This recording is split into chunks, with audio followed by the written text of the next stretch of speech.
Berjumpa kembali dengan YouTube channel Solis Supriyadi dalam pembelajaran yang sangat asik. Jangan lupa subscribe dan nyalakan loncengnya. Mari kita belajar masih dalam bab 5 mengenai perubahan suhu pada benda.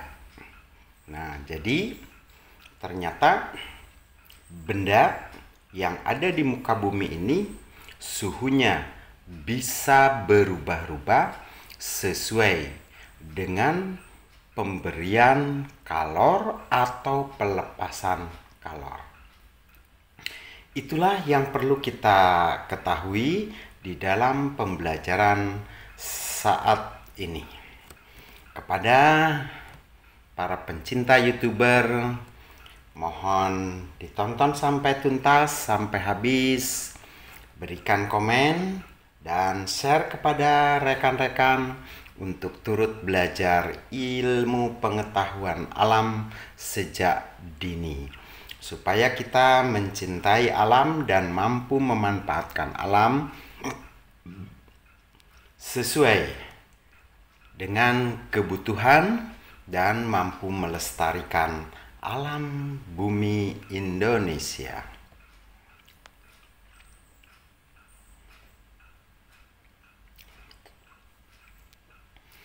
Kalor dan perubahan suhu benda.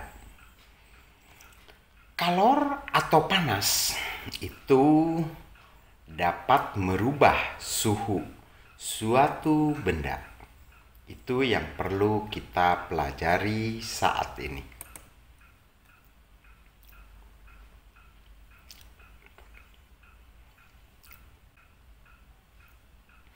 Secara umum, suhu suatu benda akan naik jika benda tersebut mendapatkan kalor.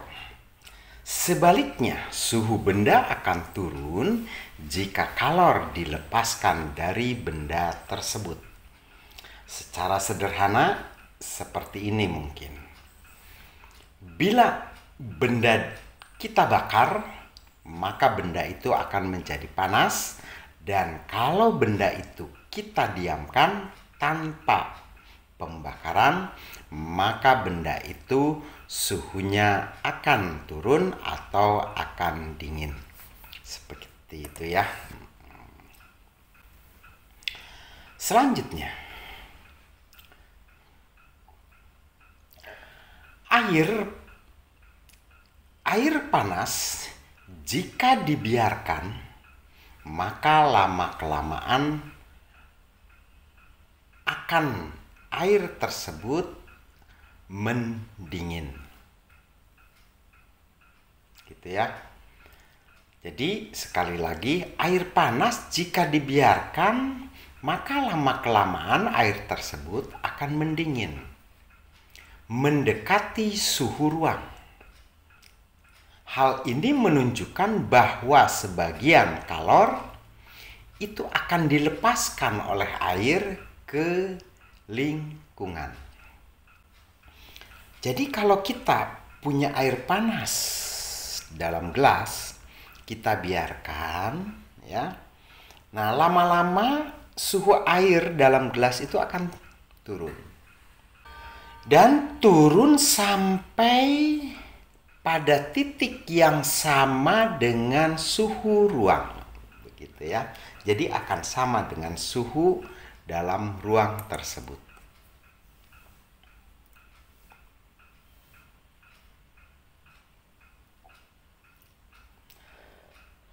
Setelah kamu ketahui pula dari artikel sebelumnya bahwa kenaikan suhu oleh kalor dipengaruhi oleh massa benda.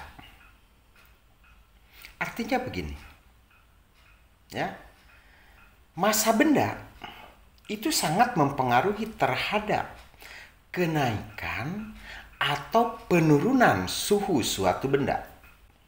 Makin banyak masanya, maka kenaikan dan penurunan itu juga makin banyak yang diperlukan atau yang dilepaskan.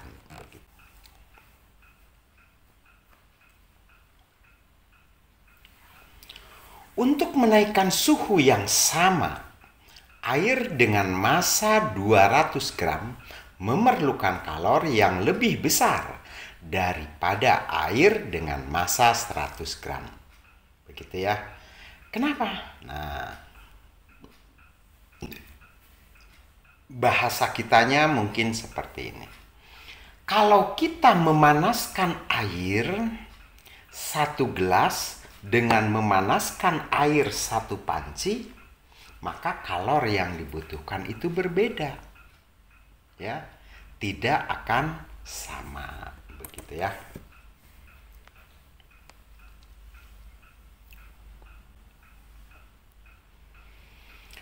Gampangnya gini loh. Untuk memanaskan sampai suhu 70 derajat Celcius, air 1 gayung memerlukan kalori lebih sedikit dibandingkan dengan air 1 kolam. Pastilah air 1 kolam begitu jumlahnya, air 1 gayung kan hanya sedikit gitu ya. Nah, kalau kita ingin memanaskan sampai 70 derajat Celcius begitu ya.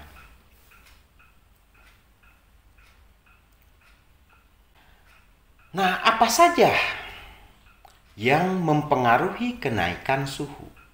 Nah, kita harus tahu faktor-faktor yang mempengaruhi kenaikan suhu suatu benda.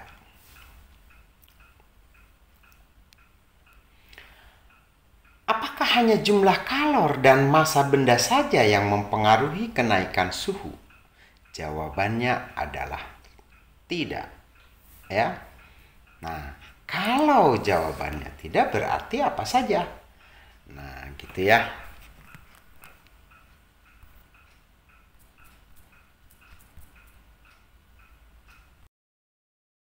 Selain massa benda, kalori yang diperlukan untuk menaikkan suhu benda hingga mencapai suhu yang ditentukan dipengaruhi juga oleh jenis benda.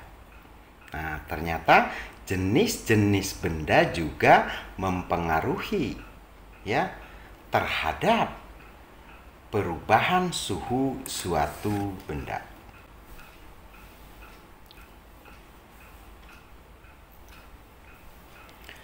Besaran untuk menunjukkan hal ini adalah adanya kalor jenis.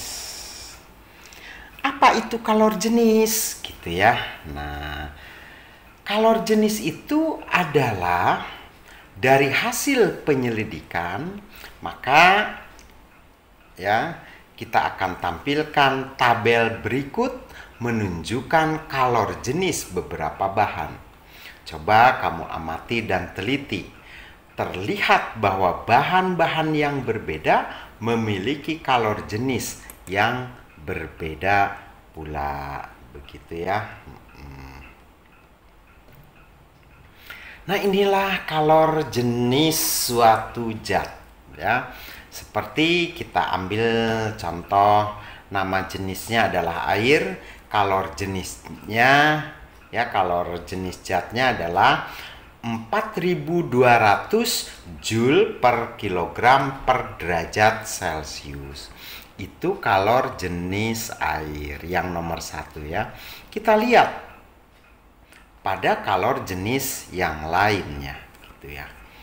Jadi dapat kita simpulkan dalam 3 pointer mengenai perubahan suhu suatu.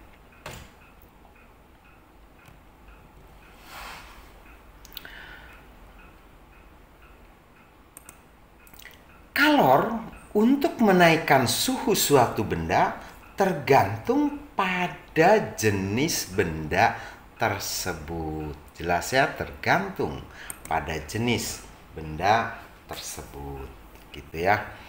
Makin besar kenaikan suhu benda, makin besar pula kalor yang diperlukan.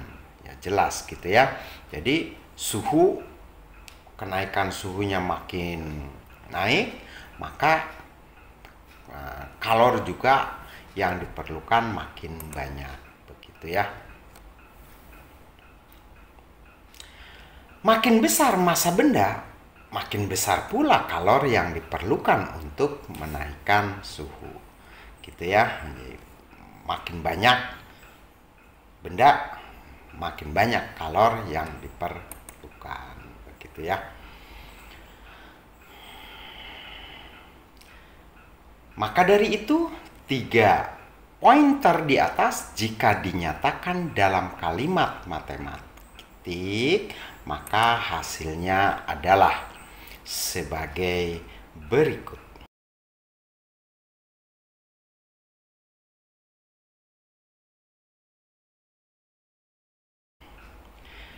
Kalori yang diperlukan untuk perubahan suhu sama dengan kalori jenis kali massa benda kali kenaikan suhu. Nah, itu kalau kita rubah menjadi bahasa matematik.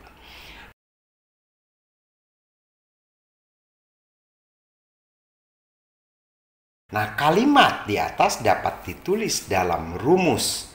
Nah, kalau kita tulis dalam bentuk rumus, ya, adalah bahwa Q sama dengan C kali M kali delta T, di mana Q adalah banyaknya kalori yang diserap atau yang dilepaskan. Ingat, satuannya adalah joule.